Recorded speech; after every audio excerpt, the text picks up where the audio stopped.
శ్రీపాదరాజం శరణం ప్రపద్యే. శ్రీపాద సుధాస్రవంతి కార్యక్రమానికి మీకందరికీ స్వాగతం. శ్రీపాద సుధాస్రవంతి ఛానల్ని ఆదరిస్తున్న మీకందరికీ నా కృతజ్ఞతలు. శ్రీ గురు చరిత్ర అధ్యాయం 5. శ్రీ గురుని మహిమ విని భక్తి కలిగి ఆయన మహిమ గురించి చింతన చేస్తూ ఆయన దర్శనం కోసం తపిస్తున్న నామధారకుడికి మొదట కలలో ఆయన దర్శనం, తర్వాత అవధూత ప్రత్యక్ష దర్శనము కలిగాయి. ఇది నిర్దుష్టమైన పద్ధతి. రాజు సుమతి కూడా దత్త మహిమ తెలిసి ఆయన భక్తులై అతిథులను ఆయన రూపంగా భావించి సేవిస్తూ ఉండగా స్వామి భిక్షు రూపంలో మొదట దర్శనమిచ్చి అనుగ్రహించారు. తపస్వి అయిన అత్రి మహర్షికి కూడా దత్తస్వామి మొదట ధ్యానంలో దర్శనమిచ్చి అటు తర్వాతనే మానవ రూపాలలో అతిథులుగా ఆశ్రమానికి వచ్చినట్లుగా 16 దత్తావతారాల వృత్తాంతంలో దత్త భాగవతంలో ఉంది. ఆధునిక యుగంలో కూడా శ్రీ వాసుదేవానంద సరస్వతి స్వామి అనుభవం కూడా అలాగే ఉంది. శ్రీ సాయిబాబా, అక్కలకోట స్వామి మొదలైన వారి చరిత్రలలో కూడా శ్రీ గురు చరిత్ర, శ్రీ గురు గీత పారాయణ చేసిన ఎందరికో మొదట ఆ మహనీయులు స్వప్న దర్శనం ఇవ్వటం, అటు తర్వాత వారికి ప్రత్యక్ష దర్శనం ఇవ్వటం మనం చూడవచ్చు. పారాయణ వలన ముముక్షుకత్వం అంటే ముక్తి పొందాలనే తీవ్రమైన కోరిక, దైవీ సంపద, సద్గురువు దర్శనం చేసుకోవాలనే కోరిక మొదట తీవ్రతరమై సేవించుకోగల సంస్కారం కూడా హృదయానికి కలుగుతుంది. ఈ నిర్దుష్టమైన పద్ధతి విడిచి మనకై మనమే సద్గురువు కోసం అన్వేషిస్తే కలి వైపరీత్యం వలన కపట సద్గురువుల బారిన పడటం తథ్యం. ఒక మహనీయుడు చెప్పినట్లుగా మనము అల్పులము, అజ్ఞానులము అవటం వలన మన నిర్ణయం ఆ విషయంలో లోపభీష్టంగా ఉండి తీరుతుంది. దత్తానుగ్రహము నామధారక శర్మకు సిద్ధుని దర్శనంగా మాత్రమే కాక ఆయన నిత్యము చదువుకునే శ్రీ గురు చరిత్ర గ్రంథం రూపంగాను, దాని వలన గురు లీలలు శ్రవణం చేసే భాగ్యంగాను లభించింది. ప్రత్యక్షంగా శ్రీగురుని సేవించిన సిద్ధుడు వ్రాసినది కనుక ఆ గ్రంథం యథార్థంగా దాని రూపంలో పారాయణ సమయంలో సిద్ధుడే మనకి చెప్పినట్లుగా ఉంటుంది. కనుక తగిన శ్రద్ధతో పారాయణ చెయ్యాలి. నామధారకుడు మహానుభావ, భగవంతుడు కలియుగంలో కూడా 2 సార్లు అవతరించాడని అన్నారు కదా, వాటిని గురించి వివరించండి అని అడిగాడు. అతని శ్రద్ధాభక్తులకు సంతోషించిన సిద్ధుడు ఇలా చెప్పారు: నాయనా, మంచిది. ఆ కథలను వినటం వలన నీకెంత ప్రయోజనమో అవి చెప్పటం వలన నాకు కూడా అలాంటి ప్రయోజనమే కలుగుతుంది. కనుక చెబుతాను, శ్రద్ధగా విను. ధర్మాన్ని, ధర్మాత్ములను రక్షించి దుష్టుల యొక్క దుష్ట స్వభావాన్ని రూపుమాపటానికే భగవంతుడు తన లీల చేత మానవ రూపంలో అవతరిస్తూ ఉంటాడు. ఈ కలియుగంలో కూడా అలాగే మనం ఇప్పుడు కూర్చున్న గంధర్వపురానికి తూర్పు వైపుగా దూరంగా పవిత్ర గోదావరి సమీపంలో ఉన్న పిఠాపురం అనే అగ్రహారంలో ఆయన అవతరించారు. పిఠాపురంలో అప్పల రాజశర్మ, సుమతి అనే పుణ్య దంపతులు ఉండేవారు. వారు బ్రాహ్మణులు, ఆపస్తంభ శాఖకు చెందినవారు, దత్తభక్తులు. వారికి ఎందరో పిల్లలు పుట్టారు, కానీ అందరూ చనిపోగా 2 మాత్రమే మిగిలారు. వారిలో ఒకడు కుంటివాడు, మరొకడు గుడ్డివాడు. తర్వాత కూడా 2 పిల్లలు పుట్టి చనిపోయారు. నిత్యము భిక్షకై వచ్చే వారిని శ్రీదత్త రూపాలుగా భావించి వారు భిక్ష సమర్పించేవారు. ఒక మహాళయ అమావాస్య నాడు వారింటో బ్రాహ్మణులను పిలిచి శ్రాద్ధ కర్మ ప్రారంభించారు. అలాంటి రోజున బ్రాహ్మణ భోక్తలు భోజనం చేయకముందు మరెవ్వరూ భోజనం చేయరాదని శాస్త్రం. కానీ ఆనాడు బ్రాహ్మణులకు భోజనం వడ్డించకముందే వారింటికి దండ కమండలాలు ధరించిన ఒక సన్యాసి వచ్చి భిక్ష కోరాడు. శ్రాద్ధ కార్యక్రమంలో నిమగ్నుడై ఉన్న ఇంటి యజమానికి ఈ సంగతి తెలియదు.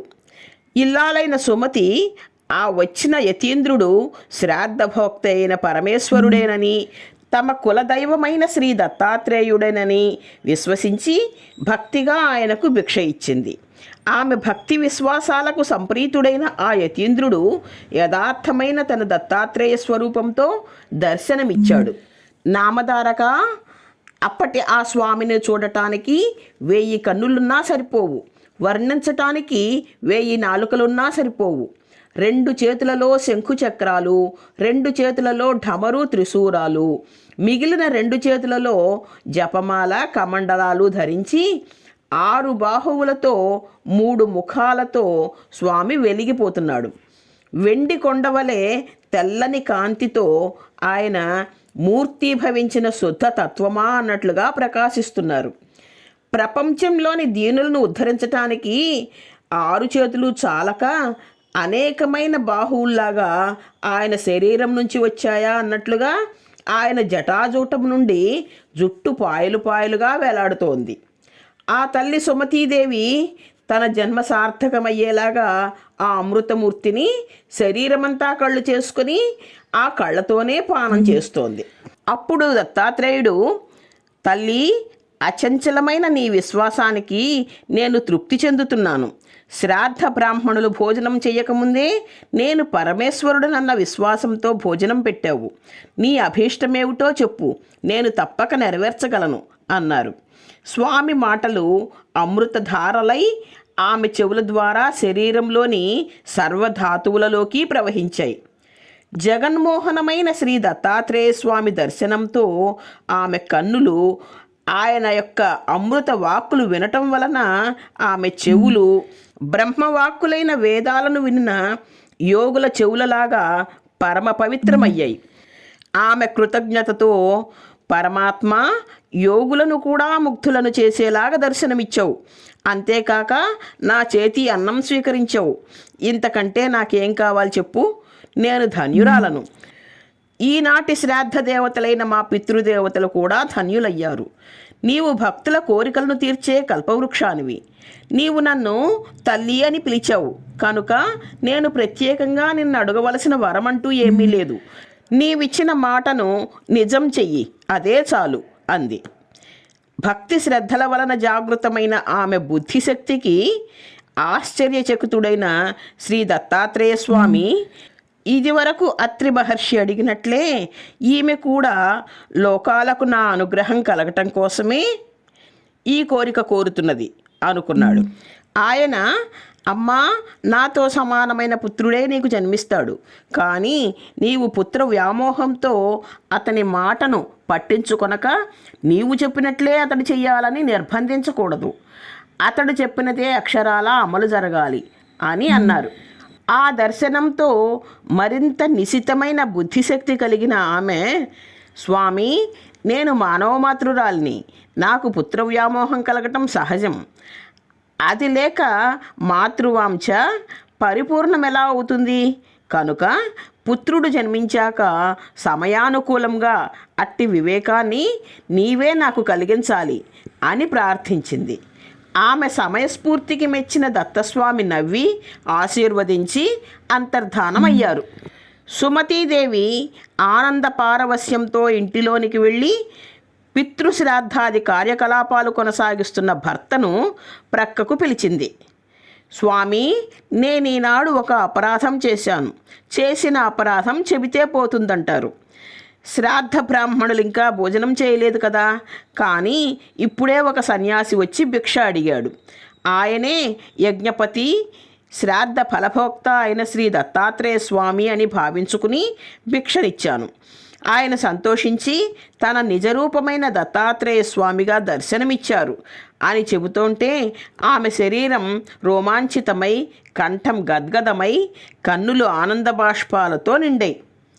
ఆ మాటలు విన్న రాజుశర్మ ఆమె ముఖంలో తాండవిస్తున్న ఆనంద పారవస్యానికి ఆశ్చర్యచకితుడై సంతోషంతో, సాధ్వి, మనం బ్రాహ్మణులకు భోజనం పెట్టి ఆ శ్రాద్ధకర్మను యజ్ఞభోక్త అయిన విష్ణువుకే కదా సమర్పిస్తాము. అటువంటప్పుడు నీవు పెట్టిన భిక్ష భగవంతుడే స్వయంగా గ్రహించారంటే అది మన మహద్భాగ్యము. అది కేవలం నీ విశ్వాస ఫలితమే. నీవు చేసిన ఈ మంచి కార్యం వలన నీవే కాక అందరము కృతార్థులమయ్యాం. శ్రీ దత్తాత్రేయ స్వామి మధ్యాహ్న సమయంలో అనేక రూపాలలో భక్తులను ఉద్ధరించటానికి అతిథిలాగా సంచరిస్తూ ఉంటాడని విన్నాం కదా. ఆచరణలో జరిగిన లోపం వలన అతిథి తిరిగి ఆకలితో వెళ్ళిపోతే సాక్షాత్తు శ్రీహరే తిరిగి వెళ్ళిపోయినట్లు. నీవు చేసిన పని ఎంతో కళ్యాణకారకమైనది అని ప్రశంసించారు. అప్పుడు ఆ పరమసాధ్వి తనకు స్వామి వరమిచ్చిన సంగతి వివరంగా చెప్పింది.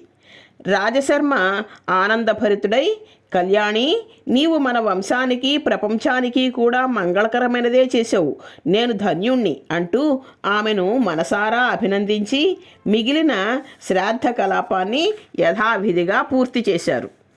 త్వరలో ఆ సతీమ తల్లి సుమతీదేవి గర్భం ధరించి ఒక భాద్రపద శుక్ల చతుర్థి నాడు ఉదయం శుభముహూర్తంలో కాలాతీతుడు, పుట్టుక లేనివాడు అయిన భగవంతుడికి పుట్టుకనిచ్చింది.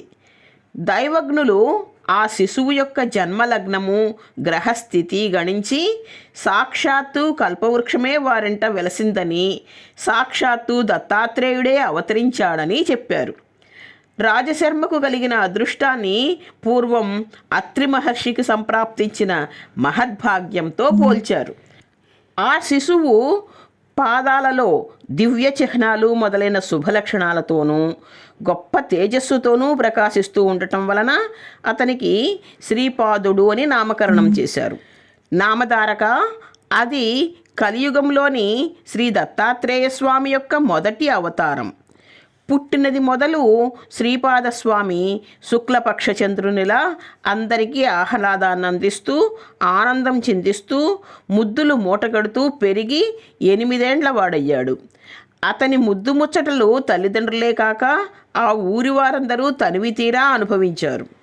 అతని పాదస్పర్శతో ఆ ఊరు, అతని జననము, బాల్య జీవితాల వలన ఆ పవిత్ర గోదావరి ప్రాంతము ఎంత ధన్యత చెందాయో చెప్పగలమా? 8వ ఏట అతని తల్లిదండ్రులు ఒక శుభముహూర్తంలో అతనికి ఉపనయనం చేశారు. సామాన్యంగా అటు తర్వాత వటువుకు తగిన గురువు వద్ద అధ్యయనం చేయిస్తేనే కానీ వేదం రాదు.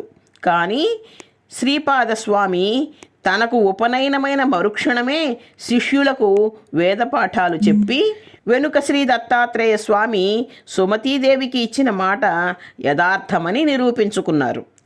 ఇది ఆ భగవంతుడికి తప్ప వేరొకరికి సాధ్యమా? ఇలా శ్రీపాదుడు 16 ఏండ్ల ప్రాయము కలవాడయ్యాడు. ఇంతలో రాజశర్మ తన కుమారునికి వివాహం చేయాలని కన్యాన్వేషణ చేయసాగాడు. అది తెలిసి ఒకనాడు శ్రీపాదస్వామి తండ్రితో, నాయనా, నీవు నాకు వివాహం చేయటానికై తగిన కన్య కోసం అన్వేషించవలసిన అవసరం లేదు. సర్వ శుభలక్షణాలు కలిగి నాకు తగిన కన్య సిద్ధంగా ఉంది. ఆమె పేరు యోగశ్రీ. నేను ఆమెను చేపట్టి సన్యాసినవుతాను. నేను శ్రీ వల్లభుడను కనుక నాకు సంతానం లేకపోయినా నేను నిత్యముక్తుడనే అవుతాను అని నిశ్చలంగా చెప్పారు. ఆ తండ్రికి ఆ మాటలు మనస్తాపాన్ని కలిగించాయి. కన్నుల నీరు కారుతూ ఉంటే రాజు గద్గద స్వరంతో, పెళ్ళుబుకుతున్న పుత్రవాత్సల్యంతో స్వామితో ఇలా వాపోయారు. అబ్బాయి, నీవు కనుక సన్యసించి మా దగ్గర లేకుండా పోతే మేము నీటి నుండి బయటపడిన చేప పిల్లల్లాగా శోకంతో విలవిలలాడి మరణిస్తాం. నీవు సాక్షాత్తు పరమేశ్వరుడివే అయినా మా పుణ్యం వలన మాకు బిడ్డగా జన్మించావు. అట్టి నీవే తల్లిదండ్రులమైన మమ్మల్ని శోకసాగరంలో ముంచి వెళ్ళిపోవటం ఉచితమేనా? భగవంతుడవు, ధర్మగోప్తవు, ధర్మరక్షకుడువు అయిన నీవే పుత్రధర్మాన్ని నిర్వహించకుండా ఉంటే ఎలా అని అడిగారు.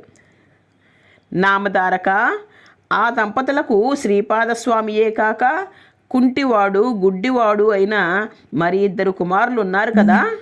రాజుశర్మ ఆ 2ని శ్రీపాదస్వామి దగ్గరకు తీసుకుని వచ్చి, నాయనా, నిన్ను స్మరించటం చేతనే సంసార బంధం తొలగిపోతుంది. కానీ ఈ అవిటివారైన నీ సోదరులనిద్దరిని చూసినప్పుడు మాత్రం మాకు మరలా ఈ సంసార బంధాలు పెనవేసుకుంటాయి. వీరితో మాకు గతేమిటి అని దుఃఖించారు. సుమతీదేవి కూడా పొరలి వస్తున్న దుఃఖాన్ని అణుచుకుంటూ శ్రీపాదుని సమాధానం కోసం ఎంతో ఆర్తిగా ఎదురుచూసింది.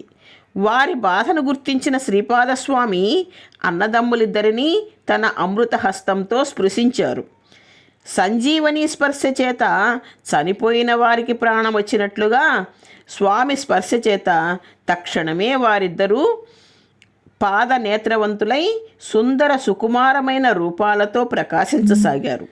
సర్వతంత్ర స్వతంత్రుడు, సకల జగన్నియామకుడు అయిన భగవంతుని మహిమకు సాధ్యాసాధ్యాలంటూ ఏమీ లేవు. ఈ అద్భుత సన్నివేశం కన్నులారా చూసిన ఆ తల్లిదండ్రులకు శ్రీపాదుడు కేవలం తమ పుత్రుడన్న భ్రాంతి పటాపంచలయ్యింది. అతడు లేని చోటే లేదు కనుక అతడు తమ దగ్గర లేకుండా వెళ్ళిపోతున్నాడన్న వ్యామోహం వాళ్ళకి అంతరించింది.